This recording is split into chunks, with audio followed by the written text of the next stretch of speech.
पाकिस्तान में क्यों किसान दिन ब दिन पिस रहा है? पाकिस्तान एक ज़राई मुल्क होने के बावजूद पाकिस्तान में क्यों अनाज इतना महंगा है? तो फिर आप बताएं क्या वजह है? इसकी सबसे बड़ी वजह भेड़ चाल है। अगर इस साल किसी को आलू की फसल में ज्यादा मुनाफा हो तो सारे के सारे अगले साल आलू ही उगाएंगे। तो इससे क्या होगा? ये बिल्कुल वैसा ही है अगर आपको पैंट शर्ट खरीदने के लिए पैसे दिए जाएं और शर्ट सस्ती मिलने की वजह से आप सारे के सारे पैसों से शर्ट खरीद लें और फिर पैंट मांगने मेरे पास आ जाएं। बात तो ठीक है, हल बताएं। इलाके में जिस फसल की जितनी जरूरत है उतनी ही फसल उस इलाके में काश्त की जाए, वरना टमाटर भी बहुत से लोगों के दिमाग की तरह गले सड़े ही होंगे। और जमीन का क्या? खाद्य और स्प्रे इतनी महंगी है। भाई खाद की जगह जानवरों का गोबर जमीन में इस्तेमाल करो, वैसे भी वही गोबर बहुत से लोगों के दिमाग में भरा हुआ है। और रही बात स्प्रे की, आपने अपनी जमीनों से दरख्त काटे तो परिंदे कम हुए तो हशरात बढ़ गए, और हशरात फिर फसलों का क्या हाल करते हैं ये आप बेहतर जानते हैं। मतलब अपनी जमीनों में दरख्त लगाएं। हाँ, ताकि इन पर आशियाने बने। और हाँ, याद रखो, आप किसी का घर उजाड़ोगे तो आपका भी नहीं बसेगा। फसल जब काट कर उस जमीन में अगर आग लगाई जाए तो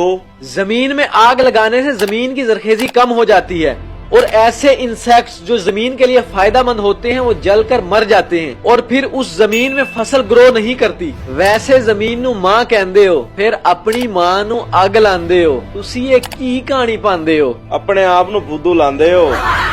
इस पैगाम को आगाही के लिए आगे शेयर करें ताकि आपकी वजह से पाकिस्तान की एग्रीकल्चर में कुछ न कुछ बेहतरी आ सके।